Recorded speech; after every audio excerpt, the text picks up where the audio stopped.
അപ്പോൾ ഇങ്ങനെ വരുമ്പോൾ ഏകദേശം ഒരു 60,000 രൂപയാണ് നമുക്ക് കിട്ടുന്ന റിബേറ്റ്. ടാക്സ് പേയേഴ്സ് ഉണ്ടല്ലോ ഇന്ത്യയിലത്തുള്ളവർ, അവർക്കാണ് ശരിക്കും പറഞ്ഞാൽ ഈ ഒരു ഗുണം അവിടെ സംഭവിച്ചിരിക്കുന്നത്.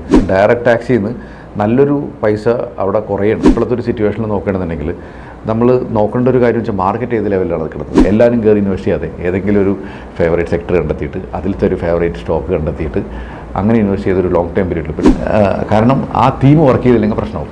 ഇതായിരിക്കണം ഇൻവെസ്റ്റേഴ്സ് സ്റ്റോക്ക് മാർക്കറ്റുമായിട്ട് ബന്ധപ്പെട്ടിട്ട് ഇൻവെസ്റ്റ് ചെയ്യേണ്ട കാര്യം. പക്ഷേ stick on to that personal finance. 1 year ആണെങ്കിൽ സ്റ്റോക്ക് മാർക്കറ്റിൽ വരാനേ പാടില്ല. അല്ല, ഇങ്ങനെ ഒരു ടെൻഷനുള്ള ആളുകളാണെങ്കിൽ ഒരിക്കലും ആൾക്കാർ ഡയറക്റ്റായിട്ട് ഇൻവെസ്റ്റ് ചെയ്യരുത്. നമസ്കാരം.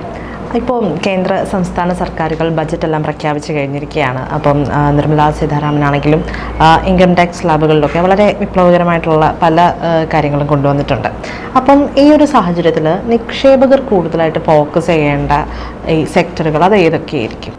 ഓക്കെ, നമ്മൾ ഇപ്പോൾ ബഡ്ജറ്റ് നോക്കുകയാണെങ്കിൽ ഏറ്റവും കൂടുതൽ അലോക്കേഷൻ എവിടേക്കാണ് പോയിക്കണമെന്ന ഒരു കാര്യം. പിന്നെയുള്ള കാര്യം വെച്ചാൽ എന്താണ് പ്രധാനമായിട്ട് ചെയ്തിരിക്കുക എന്നുള്ള കാര്യം. അപ്പോൾ ആദ്യത്തെ കാര്യം വെച്ചാൽ ഒന്ന് പേഴ്സണൽ ഫിനാൻസിൽ ശ്രദ്ധ കൊടുക്കുക എന്നുള്ളതാണ്. ഒന്ന് ടാക്സേഷൻ്റെ, ഇപ്പോൾ എസ്പെഷ്യലി ന്യൂ റെജീമിൽ ടാക്സേഷനിൽ കുറേ ബെനിഫിറ്റ് കൊണ്ടുവന്നിട്ടുണ്ട്. അപ്പോൾ ഏകദേശം ഒരു പണ്ട് 7 ലക്ഷം രൂപയ്ക്ക് മുകളിലാണെങ്കിൽ ടാക്സ് ഇല്ലാത്തൊരു സിറ്റുവേഷൻ ആയിരുന്നെങ്കിൽ, 7 ലക്ഷത്തിന് താഴെയാണെങ്കിൽ ടാക്സ് ഇല്ലാത്തൊരു സിറ്റുവേഷൻ ആണെങ്കിൽ ഇപ്പോൾ നമുക്ക് 12 ലക്ഷത്തിന് 12.25 ലക്ഷം വരെ നമുക്ക് ടാക്സ് കൊടുക്കണ്ട എന്നുള്ളൊരു വലിയൊരു അഡ്വാൻറ്റേജ് ഉണ്ട്.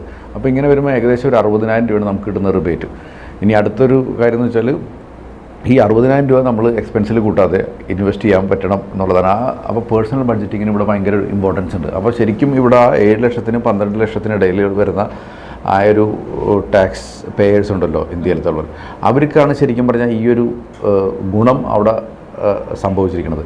അപ്പോൾ അങ്ങനെ വരുമ്പോൾ നമ്മുടെ ഈ ഗവൺമെൻറ്റിനെ സംബന്ധിച്ച് പറഞ്ഞാൽ ഡയറക്റ്റ് ടാക്സിൽ നിന്ന് നല്ലൊരു പൈസ അവിടെ കുറയാണ് പറ്റണത്. ഡയറക്റ്റ് ടാക്സിൽ നിന്ന് ഏകദേശം 1 ലക്ഷം കോടിക്ക് എന്തോ പൈസ അവിടെ ഇല്ലാണ്ടാവുകയാണ് ഈ ഒരു പുതിയ നിയമം കൊണ്ടുവന്നിട്ട്.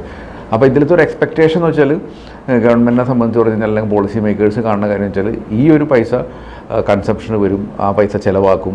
അങ്ങനെ വരുമ്പോൾ ഇൻഡയറക്റ്റ് ടാക്സ് ഇപ്പോൾ GST പോലത്തെ ഇതിലേക്ക് കോമ്പൻസേറ്റ് ചെയ്യുന്നുള്ളൊരു കമ്മിങ് ഇയറിൽ സംഭവിക്കാൻ പോകുന്നത്. അപ്പോൾ ഈ കൺസംഷൻ വരുന്ന സമയത്ത് നമുക്ക് ഈ മിഡിൽ ക്ലാസ്സിൻ്റെ അടുത്ത് പൈസ ഇത്രയും വരെയാണ്. അപ്പോൾ ഇവർ ഏറ്റവും കൂടുതൽ സ്പെൻഡ് ചെയ്യണ സാധനങ്ങൾ എന്താണ്? ഇപ്പോൾ ശരിക്കും പറഞ്ഞാൽ ഒരു ആൾക്കാർ നോക്കണമെന്നുണ്ടെങ്കിൽ ഇപ്പോൾ FMCG ഇൻഡസ്ട്രി നോക്കണമെന്നുണ്ടെങ്കിൽ അതിൽ സോപ്പും വെളിച്ചെണ്ണയും അങ്ങനത്തെ സാധനങ്ങളൊക്കെ വാങ്ങണതിന് ഒരു പരിധിയുണ്ട്. നമുക്ക് ആവശ്യമുള്ളതല്ലേ വാങ്ങത്തുള്ളൂ. അത് എന്ത് പറഞ്ഞാലും വാങ്ങിക്കൊണ്ടിരിക്കും. പിന്നെ ഇതിൽ കൂടുതൽ ആൾക്കാർ വാങ്ങാൻ പോകണം എന്താ, ചിലപ്പോൾ സ്കൂട്ടറുകൾ വാങ്ങും, വീട്ടിൽ ചിലപ്പോൾ എന്തെങ്കിലും റിനോവേഷൻ ഉണ്ടെങ്കിൽ ചെയ്യും, അല്ലെങ്കിൽ ഹോം ലോൺ എടുക്കാനായിട്ട് കൂട്ടി തയ്യാറാവും. ഹോം ലോൺ എടുക്കുന്ന ടൈമിൽ വീട്ടിലത്തെ സാധനങ്ങളുടെ ചിലവുകൾ കൂടും. അപ്പോൾ അങ്ങനെ ഈ ഒരു സെഗ്മെൻറ്റിൽ ആളുകൾ കാറ്, സ്കൂട്ടറുകൾ, ജ്വല്ലറികൾ, ഇത്തരം കാര്യങ്ങളിലേക്ക് ആൾക്കാരുടെ സ്പെൻഡിങ്സ് പോകാനായിട്ട് ചാൻസ് ഉണ്ട്. അപ്പോൾ ഇത്തരം ഇൻഡസ്ട്രികൾ ശരിക്കും പറഞ്ഞാൽ വാച്ച് ഔട്ട് ചെയ്യേണ്ട ഇൻഡസ്ട്രികൾ തന്നെ ആയിരിക്കണം നമ്മളെ സംബന്ധിച്ച് പറഞ്ഞാൽ. അപ്പോൾ ഏത് സെഗ്മെൻറ്റിലായിരിക്കും ഇവർ കൂടുതൽ സ്പെൻഡ് ചെയ്യാൻ പോകുന്നത്? ഡെഫിനറ്റ്ലി ഓട്ടോ സെക്ടർ അങ്ങനത്തേലൊക്കെ വരാൻ ചാൻസ് ഉണ്ട്. ഇവർ നമ്മൾ കൂടുതൽ ബഡ്ജറ്റിൽ കൂടുതൽ സ്പെൻഡ് കൂടുതൽ പോകണം എന്ന് നോക്കണമെന്നുണ്ടെങ്കിൽ നമുക്ക് ക്ലിയർ ആയിട്ട് കാണാൻ പറ്റും ഡിഫൻസ് സെക്ടറിലേക്കൊക്കെ വളരെ നല്ലൊരു പൈസ വരുന്നുണ്ട്. ഈവൻ നമ്മൾ കൂടുതൽ പ്രാധാന്യം കൊടുത്തിരിക്കുന്നതെന്ന് വെച്ചാൽ എംപ്ലോയ്മെൻറ്റ് ക്രിയേറ്റ് ചെയ്യുക, അതേമാതിരി SMEക്ക് ചെറുകിട വ്യവസായങ്ങൾക്കുള്ള കൂടുതൽ ലോണുകൾ കാര്യങ്ങൾ വരുന്നുണ്ട്. അപ്പോൾ ഇത്തരം ഇൻഡസ്ട്രികളൊക്കെ കൂടുതൽ വരാനും കാര്യങ്ങളൊക്കെ ചാൻസ് ഉള്ളതാണ്. ഈവൻ ഗ്രാമങ്ങളിൽ അഗ്രികൾച്ചറിലൊക്കെ ഡെവലപ്മെൻറ്റിന് വേണ്ടിയിട്ട് കുറേ കാര്യങ്ങളൊക്കെ ചെയ്യുന്നുണ്ട്. അപ്പോൾ ഇതെല്ലാവരും ശരിക്കും നമുക്ക് വാച്ച് ഔട്ട് ചെയ്യാവുന്ന ഒരു സ്പേസ് തന്നെയാണ്. ഈവൻ നമ്മൾ ഇൻവെസ്റ്റ് ചെയ്യാൻ പോകുന്ന ടൈമിൽ ഇപ്പോഴത്തെ ഒരു സിറ്റുവേഷനിൽ നോക്കുകയാണെന്നുണ്ടെങ്കിൽ നമ്മൾ നോക്കേണ്ട ഒരു കാര്യം വെച്ചാൽ മാർക്കറ്റ് ഏത് ലെവലിലാണ് നിൽക്കുന്നത്. അപ്പോൾ മാർക്കറ്റിൽ കൂടുതൽ നോക്കുകയാണെന്നുണ്ടെങ്കിൽ ഇപ്പോൾ കഴിഞ്ഞ വർഷമൊക്കെ 2024 നല്ലൊരു റിട്ടേൺ തന്നൊരു ഇയറാണ്. അപ്പോൾ 2024 സെപ്റ്റംബർ കഴിഞ്ഞപ്പോൾ മാർക്കറ്റ് ഒന്ന് കറക്ഷനിലേക്ക് മൂഡിലേക്ക് വന്നത്. അപ്പോൾ ഈ ഒരു സാഹചര്യത്തിൽ നോക്കുകയാണെന്നുണ്ടെങ്കിൽ ഇപ്പോൾ ഇന്ത്യയിൽ വാല്യുവേഷൻ നോക്കുകയാണെന്നുണ്ടെങ്കിൽ ശരിക്കും നല്ല വാല്യുവേഷനിൽ തന്നെ നിൽക്കുന്നത് ഈ കറക്ഷൻ വന്നിരുന്നാൽ. അപ്പോൾ ഇവിടെ നിന്ന് കൂടുതൽ പൈസ കൊണ്ടുപോയിക്കുന്നത് എന്താണ്, ഫോറിൻ ഇൻസ്റ്റിറ്റ്യൂഷൻ ഇൻവെസ്റ്റേഴ്സ് ആദ്യം ചൈനയിലേക്ക് കൊണ്ടുപോകണം എന്നുള്ള രീതിയിൽ കൊണ്ടുപോയി. പിന്നെ ഇപ്പോൾ US മാർക്കറ്റിലേക്കും ഒരു അട്രാക്റ്റീവ് ആകുന്നുള്ള രീതിയിൽ ഇവിടുന്ന് പൈസ കൊണ്ടുപോകുന്ന ഒരു സിറ്റുവേഷൻ ഉണ്ട്. അപ്പോൾ ഇവർക്ക് ഇനി തിരിച്ചു വരാനുള്ള ഒരു സാഹചര്യം വരണം. അപ്പോൾ ഇവർ തിരിച്ചു വരുമ്പോൾ ഏറ്റവും ആദ്യം വാങ്ങാൻ പോണത് ഡെഫിനറ്റ്ലി ലാർജ് ക്യാപ്പ് കമ്പനികളായിരിക്കും. ചെറിയ കമ്പനികളെക്കാളും കൂടുതൽ ഇവർ ഫോക്കസ് ചെയ്യാൻ പോകുന്നത് ലാർജ് ക്യാപ്പ് കമ്പനികളാണ്. അപ്പോൾ നമുക്ക് നോക്കാവുന്ന കാര്യം വെച്ചാൽ നമ്മൾ ഈ ഇത്രയും നേരം പറഞ്ഞ കുറേ സെക്ടറുകൾ നമ്മൾ സംസാരിച്ചു. ഈ സെക്ടറുകളിൽ ഏതൊക്കെയാണ് ലാർജ് ക്യാപ്പ് കമ്പനികൾ, കൂടുതലും മിഡ് ക്യാപ്പ് സ്മോൾ ക്യാപ്പ് കമ്പനികൾ ഇപ്പോഴും വാല്യുവേഷൻ കൂടുതലായിട്ടാണ് നിൽക്കുന്നത്. അപ്പോൾ നമുക്ക് എസ്പെഷ്യലി ഷെയറിലൊക്കെ നേരിട്ട് വാങ്ങുന്ന ആൾക്കാരാണെന്നുണ്ടെങ്കിൽ നോക്കേണ്ട കാര്യം വെച്ചാൽ എങ്ങനെ എനിക്ക് ഇത് ക്യാപ്ചർ ചെയ്യാൻ പറ്റും. ഇപ്പോഴത്തെ അവസ്ഥയിൽ ലാർജ് ക്യാപ്പ് കമ്പനികളിൽ സെക്ടറുകൾ ഏതൊക്കെയാണോ ബഡ്ജറ്റിലൊക്കെ ഗവൺമെൻറ് സ്പെൻഡിങ് കൂടുതൽ നടക്കാനായിട്ടുള്ള ചാൻസ് ഉള്ളത്, അല്ലാന്നുണ്ടെങ്കിൽ ഇപ്പോഴത്തെ ഈ ടാക്സ് ചേഞ്ചിൽ ഏതൊക്കെ ഇൻഡസ്ട്രിയിലാണ് കൂടുതൽ കൺസപ്ഷൻ കൂടുതൽ വരാൻ പോണത്, ഇത് കണ്ടിട്ട് നമുക്ക് ഇൻവെസ്റ്റ് ചെയ്യാൻ നോക്കുകയാണെങ്കിൽ എല്ലാവരും കയറി ഇൻവെസ്റ്റ് ചെയ്യാതെ ഏതെങ്കിലും ഒരു ഫേവറേറ്റ് സെക്ടർ കണ്ടെത്തിയിട്ട് അതിലത്തെ ഒരു ഫേവറേറ്റ് സ്റ്റോക്ക് കണ്ടെത്തിയിട്ട് അങ്ങനെ ഇൻവെസ്റ്റ് ചെയ്തൊരു ലോങ് ടൈം പീരീഡിൽ ഈ പറഞ്ഞ ചേഞ്ചസ് ഒന്നും നാളെ വരാൻ പോകുന്ന കാര്യമില്ല. ഈ ഒരു ഇതിൻ്റെ റിഫ്ലക്റ്റ് ചെയ്യാൻ പോകുന്നത് ചിലപ്പോൾ 1-2 വർഷം കഴിഞ്ഞിട്ടായിരിക്കും. അപ്പോൾ ഈ ടൈമിൽ സ്റ്റാഗേർഡായിട്ട് on a regular basis if you can start buying stocks on a regular basis on a monthly basis, ഏതെങ്കിലും 1-2 സ്റ്റോക്ക് മാത്രം കോൺസെൻട്രേറ്റ് ചെയ്തൊക്കെ ചെയ്യണമെന്നുണ്ടെങ്കിൽ this can really make some benefit. ഇപ്പോൾ ഒരു ഇൻവെസ്റ്റർ ഡയറക്റ്റായിട്ട് ഇൻവെസ്റ്റ് ചെയ്യണം. ഇനി അതല്ല മ്യൂച്വൽ ഫണ്ടിലൊക്കെയാണ് ഇൻവെസ്റ്റ് ചെയ്യാൻ പോകുന്നുണ്ടെങ്കിൽ look for some large cap companies where we can look at it. And നമുക്കിപ്പോൾ ഈ ഒരു സിറ്റുവേഷനിൽ നമുക്ക് ഏറ്റവും കൂടുതൽ നമുക്ക് കാണാൻ പോകുന്ന കാര്യം വെച്ചാൽ ഗവൺമെൻറ് മാനുഫാക്ചറിങ് പുഷ് ഉണ്ട് എന്നൊക്കെ പറഞ്ഞിട്ട് ഒത്തിരി മ്യൂച്വൽ ഫണ്ടിൽ തിമാറ്റിക്കൽ ഫണ്ടുകളൊക്കെ വരാൻ ചാൻസ് ഉണ്ട്.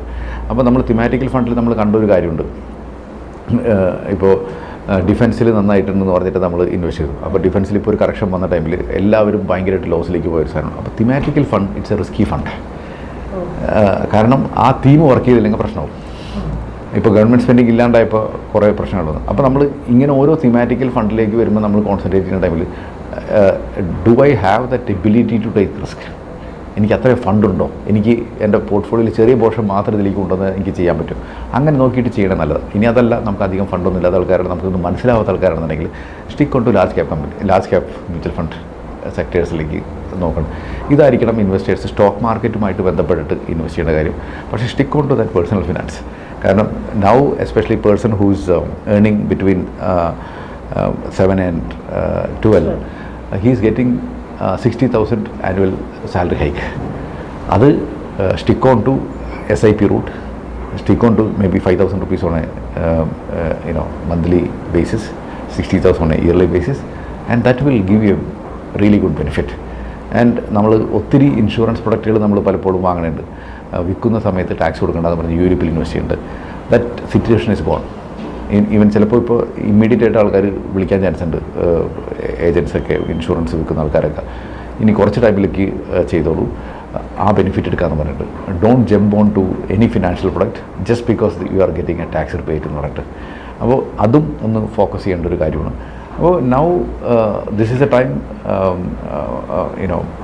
budget has done really good for middle income group, and this is really going to give a lot of benefit for people from stock market also on a long run. അപ്പോൾ ഒരു quick റഷിന് നോക്കാതെ ഒരു സ്റ്റേഗേർഡായിട്ട് invest ചെയ്യണമെങ്കിൽ നല്ലൊരു benefit ഇൻവെസ്റ്റേഴ്സിന് ഉണ്ടാക്കിയെടുക്കാൻ പറ്റും. Okay, ഇപ്പം ഈ ലോങ് ടേം ആണ് നല്ലത് എന്ന് പറയുന്നുണ്ടല്ലോ, അതേസമയം ഈ പല ആളുകളും ഷോർട്ട് ടേമിലേക്ക്, ഇപ്പം നമുക്ക് ഒരു 1 ഇയറിലേക്കോ അതിൽ നിന്ന് ഒരു പെട്ടെന്നാണെങ്കിൽ നമുക്ക് ആ ഒരു പെട്ടെന്ന് തന്നെ ഇൻകം ജനറേറ്റ് ചെയ്യാം എന്നുള്ളൊരു ചിന്തയും കൂടി വരുന്നുണ്ട്.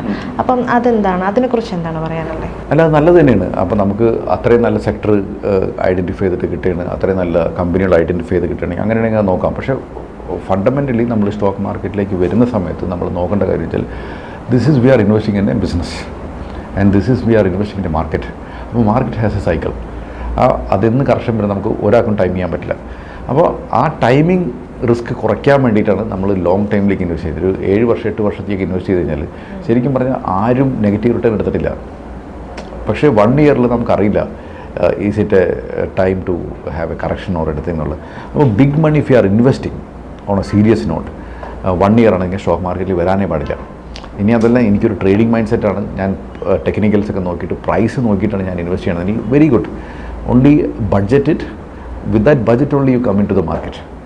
അപ്പോൾ ആ പൈസ നമുക്ക് ഒരു 50% താഴെ പോയി കഴിഞ്ഞാലും you are not putting entire your money, you are putting only a small portion of that money, and that is coming with a trading mind set. So you know that you have an ability to take risk.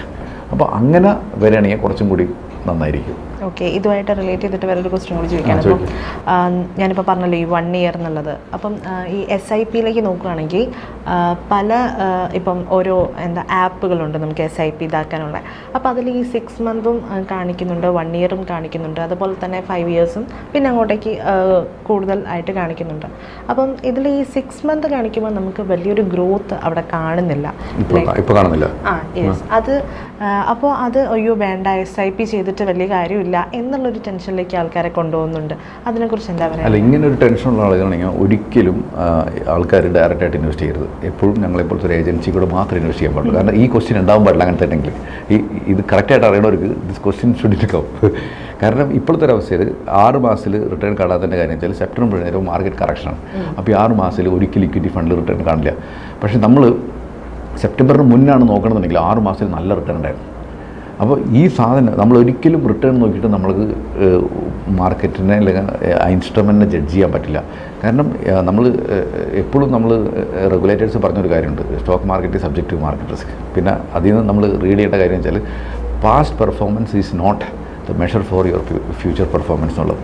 അപ്പോൾ ഒരിക്കലും നമുക്കിതിപ്പോൾ especially ഇപ്പോൾ നമ്മൾ നോക്കേണ്ടതെങ്കിൽ മാർക്കറ്റിൽ വരുന്ന സമയത്ത് പിക്ക് ചെയ്യണത് return നോക്കിയിട്ടാണ് പിക്ക് ചെയ്യണമെന്നുണ്ടെങ്കിൽ എപ്പോഴും നമ്മൾ നോക്കേണ്ട കാര്യം വെച്ചാൽ എസ്പെഷ്യലി ഏതെങ്കിലും ഫണ്ട് നല്ല നെഗറ്റീവ് റിട്ടേൺ തന്നിട്ടുണ്ടെങ്കിൽ ഒരു 40% താഴെ തന്നിട്ടുണ്ട്, and that sector that fund is good and entire market is good, അങ്ങനത്തെ situation you should pick that. കാരണം അത് റിട്ടേൺ തരാത്ത ഫണ്ടാണ്, പ്രൊവൈഡ് ആ ഫണ്ട് മാനേജ് ചെയ്യണത് കറക്റ്റ് ആയിരിക്കണം കേട്ടോ. അപ്പോൾ അങ്ങനെ നോക്കിയിട്ട് വേണം ഇൻവെസ്റ്റ് ചെയ്യാൻ. അല്ലാതെ എനിക്ക് 6 മാസം നല്ല റിട്ടേൺ തന്നു എന്ന് പറഞ്ഞാൽ ആ ഒരു മീൻ റിവേഴ്സൽ എന്ന് പറഞ്ഞ സാധനമുണ്ട്, ആ കയറി താഴേക്ക് വരും ആ ആവറേജ് പെർഫോമൻസിൽ. അപ്പോൾ അത് നഷ്ടമാണ്. അപ്പോൾ നമ്മളെപ്പോഴും ആപ്പിൽ പോയിട്ട് ഇൻവെസ്റ്റ് ചെയ്യുന്ന ടൈമിൽ റിട്ടേൺ മാത്രമാണ് നിങ്ങളുടെ ക്രൈറ്റീരിയ എന്നുണ്ടെങ്കിൽ actually speaking you are not ready for investing your own എന്നേ എനിക്ക് പറയാനുള്ളൂ ഈ ഒരു വിഷയത്തിൽ. അപ്പോൾ എപ്പോഴും ഇപ്പോഴത്തെ ഒരു സാഹചര്യത്തിൽ ഡെഫിനറ്റ്ലി 6 മാസത്തിൽ നെഗറ്റീവ് റിട്ടേൺ തരുള്ളൂ. അപ്പോൾ ഇനി നമുക്ക് 1 വർഷത്തേക്കാണ് ഉള്ളതെന്നുണ്ടെങ്കിൽ നമ്മളെപ്പോഴും ഈ ടൈമിൽ ഡെറ്റ് ഫണ്ടാണ് കറക്റ്റായിട്ടുള്ള പ്രൊഡക്റ്റ് എന്നുള്ളത് ഇൻവെസ്റ്റ് ചെയ്യാനായിട്ട്. ഇനി അതല്ല 1 വർഷത്തേക്ക് എനിക്ക് റിസ്ക് എടുക്കാനുള്ള ഫണ്ട് ഉണ്ടെങ്കിൽ you can think about investing in equity, provided 1 വർഷം കഴിഞ്ഞിട്ട് മാർക്കറ്റ് റിഫ്ലക്റ്റ് ആയില്ല, ഇനിയും കറക്ഷൻ വന്നു, you should have that ability to hold. അങ്ങനെയാണെങ്കിൽ ഇൻവെസ്റ്റ് ചെയ്യാൻ പാടുള്ളൂ, അല്ലെങ്കിൽ ഇക്വിറ്റിയിലേക്ക് ഇൻവെസ്റ്റ് ചെയ്യരുത്. 1 year point of view. Okay, thank U.